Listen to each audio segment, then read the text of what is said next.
Do you remember what preparations were being made for the war? What preparations? Well, I only know what happened to me.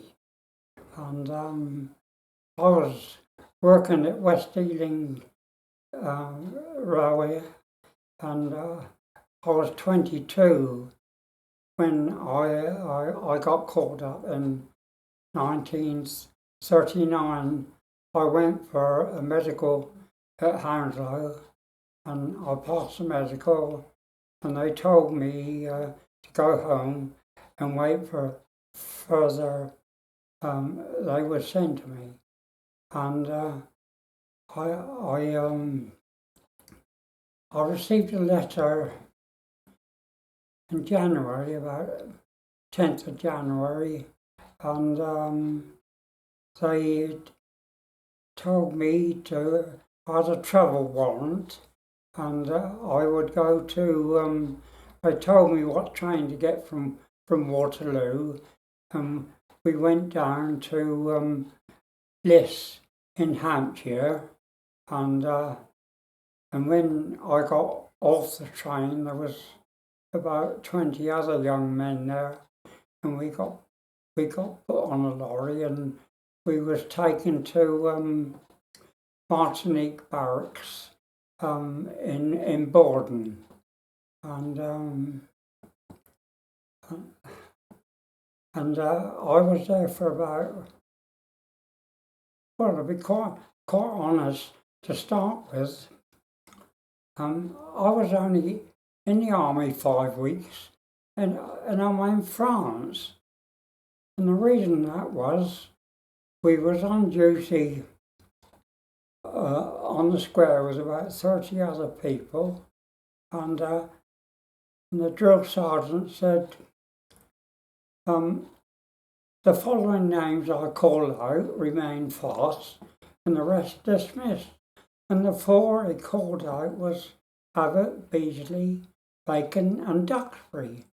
And they marched us across to another camp, and when we got in the camp, we're still in civvies, mind you, and when we got to the other camp, when they closed the gates up, the sergeant there said, well, you're confined to camp now. And we asked why we was there, just the 4 of us. And he said, he said, you're here to make the company's strength up. So he took us over, because we're still in civvies, see, and he took us across to the quartermaster's stores and kitted us all out. Well, we didn't even know how to fit the kit up together.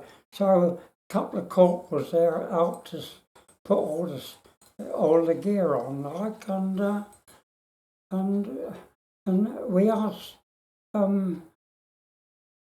They said all the rest of the company had had embarkation leave, and he come out with a stroke. When we get to where we're going, we'll put your name down first. I was a bit gullible there, wasn't I? And they fitted us all out, and during the night we had instructions to get full march in order, and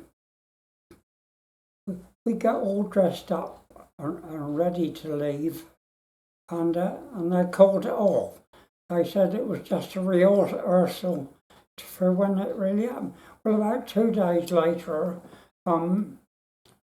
they came in, and it was for real then, and we got taken down to Southampton, and we got put on an old tug, and now we went across to Le Havre, and in Le Havre there was a train with like ferry wagons, and there was about 10 wagons and 2 steam engines on the front.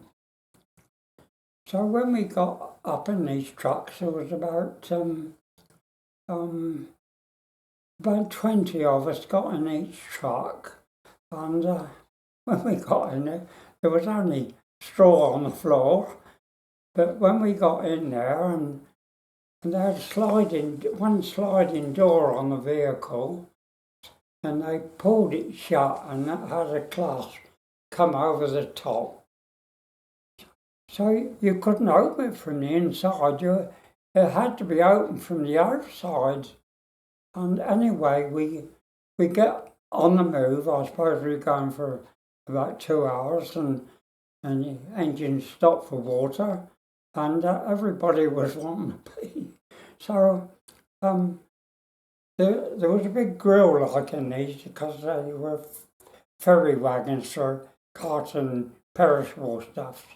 And I looked out, and I remember my sister, she learned a bit of French, and she said, "Ouvrez la porte," will open the door, and fermez la porte would shut the door. So when these workers were walking by, I just said, "Senor, ouvrez la porte." And he picked the tip up like, and everybody got out. And they went down the train, and everybody got out. So it took them quite a long time then to get them all back in again. But anyway, we go there, and we landed up in a place near the forest of Blain. Now, I don't know any more than that. What we were doing, we were laying railway tracks in the forest, and as far as I know, it was to store ammunition, like, and possibly, I don't know. And anyway, I suppose we've been doing it for about 2 weeks, and the batman to the major, he was in our they were in railway trucks, like with bunks. And he said, I don't know what's happening, he said. But he said the major's gone into Nantes. And he said, I think there's something gone wrong somewhere. Anyway, when he comes back now, we get put into lorries, and we go, of course I didn't know where Saint-Nazaire was. But anyway, we go down and we get put in some fields there. And I don't know how they got it to us, but we was in them fields for over 2 weeks, and people were walking towards. Well, I didn't know anything about it. Now, when I'd been there for about 2 weeks, we eventually got to, I think I called them tenders, and they could only take about 40 people at a time out to these 2 liners that was there. And we were there quite a long time. Anyway, when it eventually gets, I get on the tender, and I got taken out to the ship, was about a mile offshore, and we got on board ship, and over the tannoy, it said, "The captain speaking.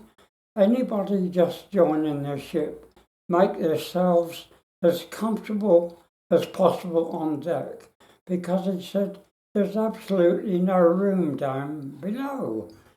He said if you would want a seawater shower, you can go down and have one, and got seawater soaked. So I just went down with a pair of shorts on and a towel. And I went out, opened the door, and there's people sitting all on the floor and all.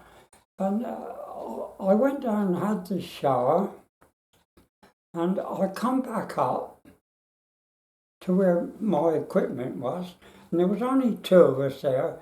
That was me and Bert Bacon, and we hadn't been there about 10 minutes, and all of a sudden, this great big explosion, and of course it rocked the ship like, and I couldn't understand what was happening. And anyway, then the ship started to list towards the shore side. It was a good job we was, really, because I was so shocked, and there was, where we were, there was about 5 lifebelts, like just bits of cork in 4 bits in a harness. And I put one on, and I said to Bert, the other bloke, I said, you're going to put one on, but no, I'm not, he said. And he ran away. So now I'm on my own. And the ship started to lurch from side to side, and I thought, well, I don't know. So when the ship got about where I was standing, about 10 foot off the water, I decided to jump in. So I jumped in, and I could swim quite a bit, and I was swimming like towards the shore because tide was going in. And I suppose I'd got about 400 or 500 yards away from the ship. That was when the oil caught up with us, and I got covered in oil around my shoulders, and I kept swimming, and then out of nowhere, this Navy ship, a corvette, I think they called them, corvettes, it come round, and a sailor was on the ship, and he shouted out to me, and he slung a raft out, a rubber raft. So I got in the rubber raft.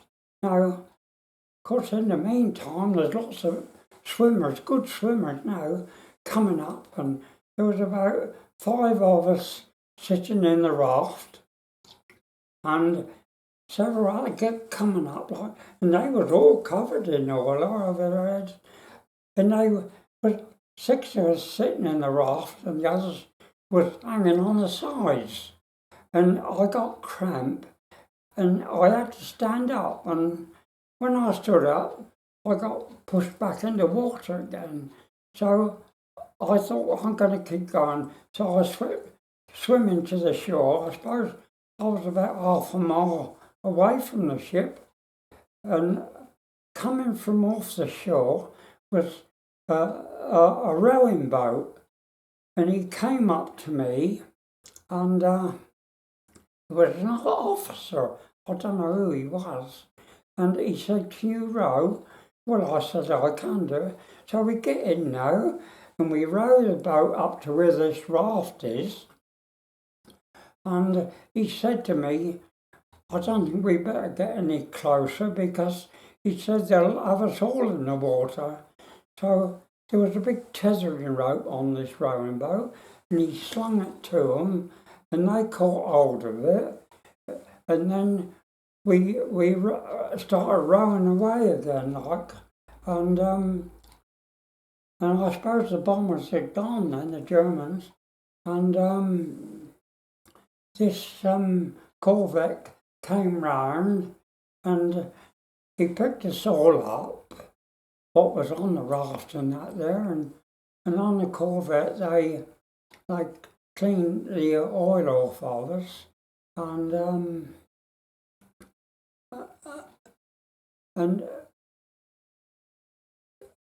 a lot of them needed much more attention than me, but they took us out now, and we went on board the Irancy. That was the other liner that was there, and we came back to Plymouth, and we was kept in isolation and told not to tell anybody, because we didn't know at the time, but Dunkirk was taking place at the same time, and they thought it would lower the morale of the people if they let it out, see. So that was that, and that was that. And they kicked us out like with uniform again, and told us to go home, and they would send for us again, like when we required to come back. When you first boarded the Lancastria, did you feel safe? When I got on, When you first boarded? Yeah, of course I did. I don't think I'd ever heard a bomb go off. Not until that one went off. And you see, I don't know how the Germans knew them two ships was there, you know. I thought about it quite a lot. And I mean, the war had only just started, and if them bombers come from somewhere in Germany or France, that's about 700 miles each way, so they couldn't hang about much, could they? No.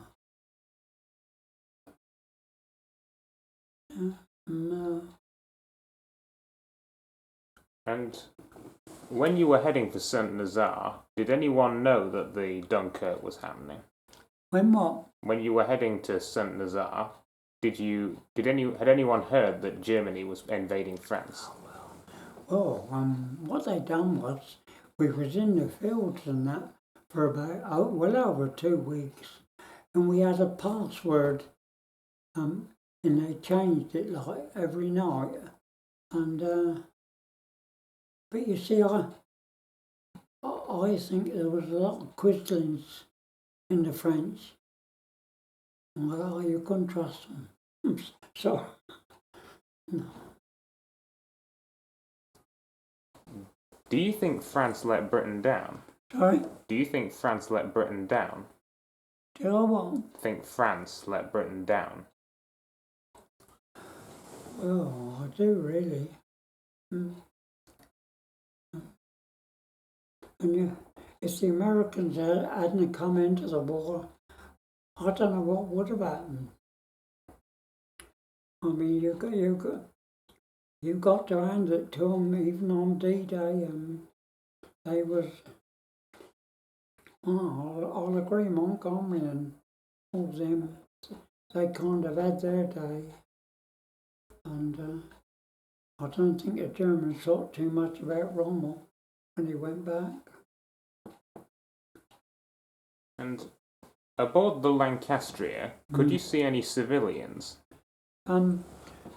No, I didn't, but of course I know there was now, and there was quite a few children on there, you know, because I think they did lower 2 or 3 lifeboats on that Lancastria, because I told you, a bloke with me, Bert Bacon, when he ran off, I didn't see him again till we was in Plymouth, like. And he said, I didn't even get wet. Well, I said, how'd you manage that then? He said, well, when they was lowering this lifeboat, he said, I jumped in on top of them. And evidently they must have got that boat away. And, you know, the next time I saw him after that was in Slough signal box. You wouldn't credit it. I went up, I was working this train, like, and we had about 60 vehicles on, because mostly coal in them days, and the shanters up with the engine, they had about, say, 10 vehicles off for Slough, and they would do that, like, and I was still stopping my brake van. This day when I had to go up and get onto the control, and when I went up in that signal box, there's Bert Bacon up in there working the signal box, and I had a few words with him, like, and he said to me, well, he said, I'm living in the station master's house at Taplow. He said, I think he had 3 children, right?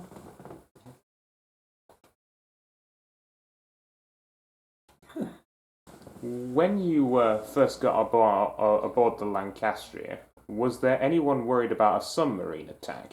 About what? A submarine attack. A torpedo. Oh no.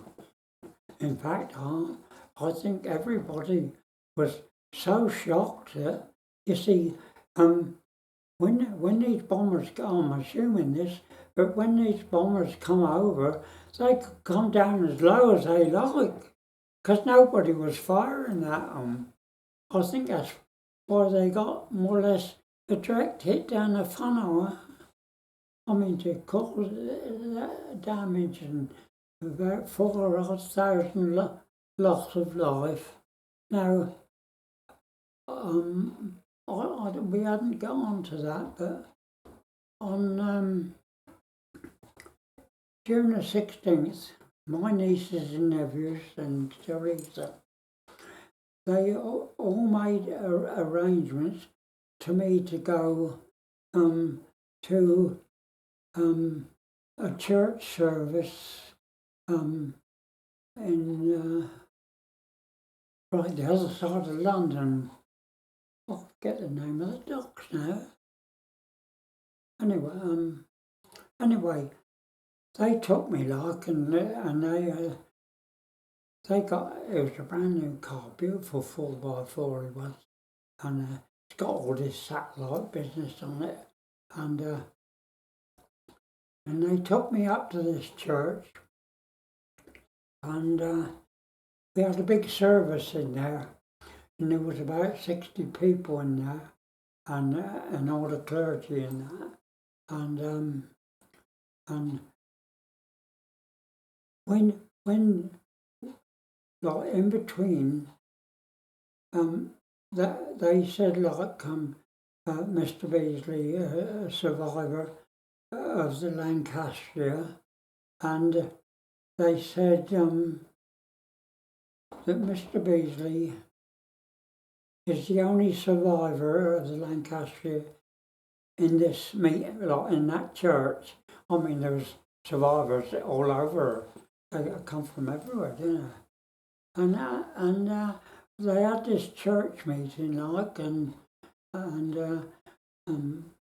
we got loads of photographs in there, and they was all coming up to me and shaking my hand, and cool. I felt a bit embarrassed at times, and they took loads of photographs up there and that, and we got them come back now, and then after we the ceremony and that, where they had some wine and that, and one of the blokes that organises it, he come up to me and he said, I'm going over to France now to attend the service in Saint-Nazaire. And so that was that. But it was such a good meeting, really.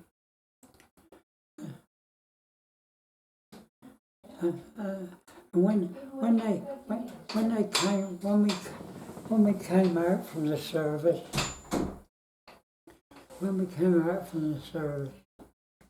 we went all round. All round the docks there, and in one of the docks there was all these big yachts and that, you know, and you know the yacht that the Queen went up the Thames on, that's in St. Catherine's Dock. That's the name, St. Catherine's Dock, yeah.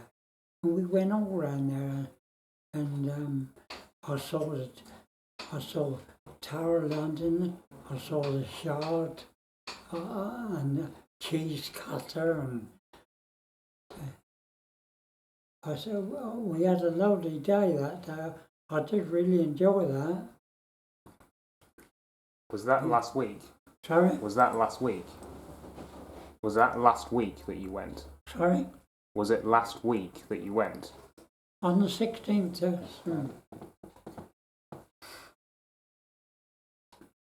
Sorry, so whereabouts were you on the vessel when you jumped off? Yeah, well, we was right up the anchor end, and as I say, if that captain hadn't said, like, anybody just joining the ship, make themselves comfortable on the deck, I don't think I would have been here, because that's what we done, like, and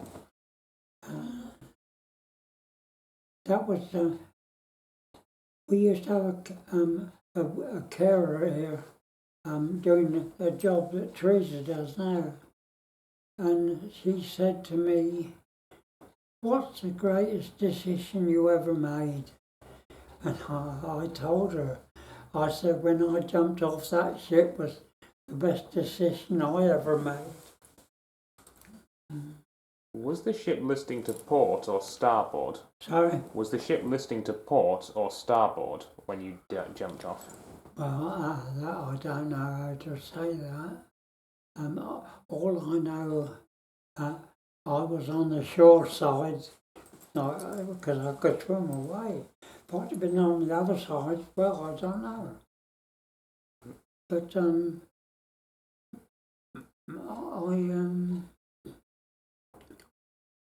I certainly helped a lot of people there. And So, I was there. could you still see land at the time the ship sank? Sorry? Could you still see the shore at the time the ship sank? Yeah, I could see the shore because I kept, like, when I got pushed out of the raft, I kept swimming towards the shore. That is when that rowing boat picked me up, see? And when the first bomb hit, was everyone panicking aboard? I didn't see anybody because I said there was only me and Bert there. Nobody else was on that deck, not on the deck. Everybody else was downstairs. They didn't stand a chance. I mean, if that German bomber come over and he dropped a bomb, he could come down as low as he wanted to. And I understand it went straight down the bloody funnel. And the ship just... And, well, everything seemed to disintegrate, like, that's all I could say, really. And do you know how long it was? Do you know how much time passed between you jumping off the ship and being rescued? No, I couldn't do that because I was sitting in that raft for quite a while, and when I got pushed in the water and I started to swim away again, I don't know. I couldn't estimate any sort of time, really. And did you actually see the ship sink? Did I see it sink? No, I didn't. But I understood it sunk within 20 minutes. I don't know. I mean, I've read articles and that, and Kathy here. I was talking to her, like, and she asked me how I met Doris, and I told her about the Lancastria, and she brought me a printout about the Lancastria, and it was so she knew all about it, like. But my wife, she died in here on the 18th of December. Well, it will be 3 years, 18th of December.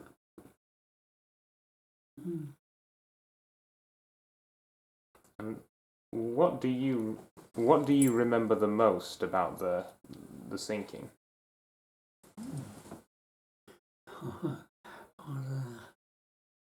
Well, you see, when these sort of things happen, if you don't panic, you can deal with these things. And as far as I could see, there wasn't a great deal of panic at all. Mind you, I could only see about 20 people, like it was hanging on the side of this raft and that. I mean, when that bloke slung that raft off that ship to me, he shouted out to me, like, and he slung this raft out, and I got in it. Well, I've told you, like, and they all come up and that. And I started to swim away towards the shore. Of course, another asset was the water was warm. I mean, that time of year out there. I didn't know who that officer was. I didn't see him again. Well, he must have been all right, like, but... When you were in the water, were you mainly by yourself or were there others around? No, I wasn't. I was on my own. As I said, I might have been one of the last on there, but I was the first off. I was always out in front there somewhere. And what was that oil that you mentioned earlier? Yeah, well, of course, when the oil come out of the ship, I mean, the tide was going in towards the shore, so it brought the oil up to us. Well, I got it all round the shoulders and that. But these other blokes that were coming later, like, they was covered in oil all over their heads, and I was surprised that, well, how they could breathe, really. They didn't seem to panic. No, nobody seemed to panic. I just, well, on reflection, I don't know. I suppose when they was hanging on to this raft, they thought they was as safe as ours. Well, they probably were. Because I don't know how many bombs the German dropped. I know when I was swimming, you could feel something go. So whether they dropped more than one bomb or that, well, they must have done, I suppose. You don't come all that way just to drop one bomb that sunk a ship. They said in there that they were singing, "There'll always be in England." Well, I didn't hear them. That's all I can say. I certainly didn't. Perhaps I was too far away. Were you aware of any more German aircraft? No, I wasn't. I wasn't aware that one was there. I don't think there was more than one though. No, I don't. I think I've heard people talking about, this wasn't long ago. They were talking to the bloke, the German pilot that dropped the bomb. And I didn't hear it myself. But, there you are. And when you were all aboard the raft, was anyone worried that they wouldn't survive?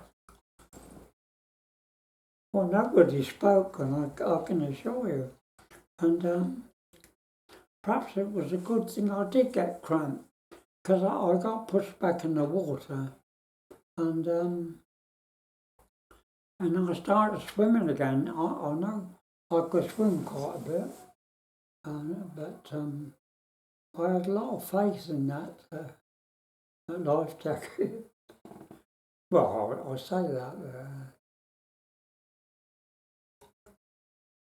But that bloke that rowed out, that officer, it was a fairly big boat. It was 4 oars, and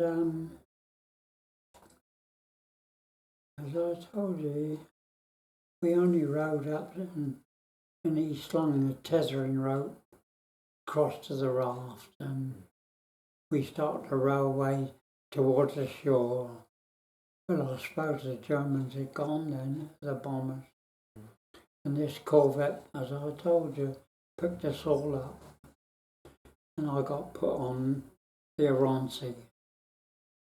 And that was the other liner that was there. A lot of people got picked up by smaller ships.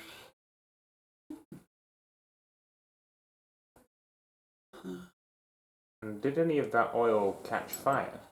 Did it what? Did any of that oil catch fire? No, but what I've read in that, and they was firing tracers into it to try and set fire to it. Well, if he'd have set fire to it, none of us would have been there. No. So you didn't see any fire from the oil? Sorry? So you didn't see any fire from the oil? No. And other than Bert, your friend from the... Sorry? Other than Bert, your friend from the Oh. signal box, did you know anyone else who was on board? Did I what? Know anyone else who No. was on board? No. You see, I was only in the army 5 weeks, and I'm in the forest of Blain. 5 weeks I was in the army, that's all.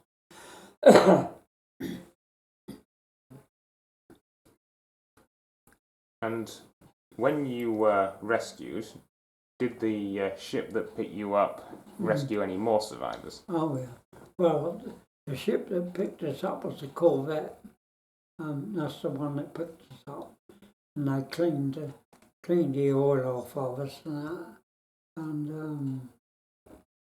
and then they took us out to the Ronsi, which the other liner there, and well, as far as I was concerned, they put me on the Ronsi, and all I done was pinch an ashtray. I got it upstairs. But I don't know what made me do that. Was the Aronse attacked at all? Sorry? Was the Aronse attacked? I couldn't say that. I don't know.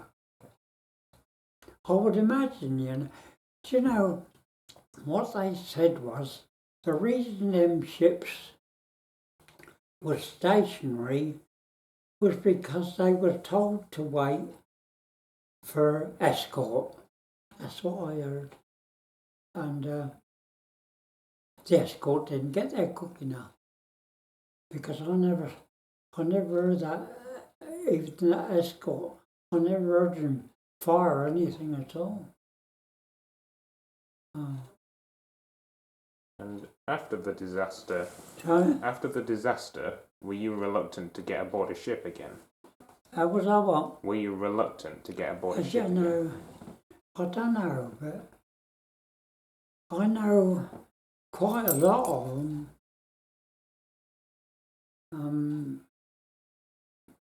I think they use that as an excuse. But I was never one for trying to dodge anything, because I remember when we had to go for a medical before we went out from England, there was 2 or 3 blokes there. Oh, I always got pains in my back and that. And this doctor said to him, well, by what I can hear of it, where you're going, it's going to be very hot. He said, so it'll do it there, of course.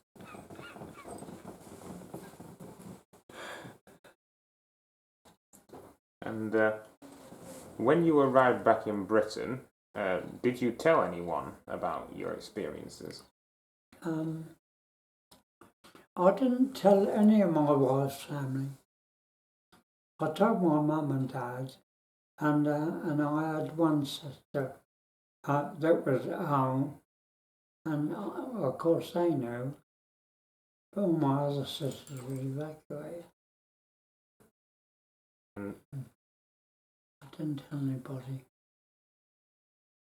Was there an order not to speak about? Oh, yeah, we were. Well, in any case, I mean, the only people you could talk to was your own family, and I didn't tell any of Doris's family. And what's your best memory from your time in the war? My best memory. When I jumped off that ship was my best memory. If I hadn't have jumped off, I wouldn't be here now.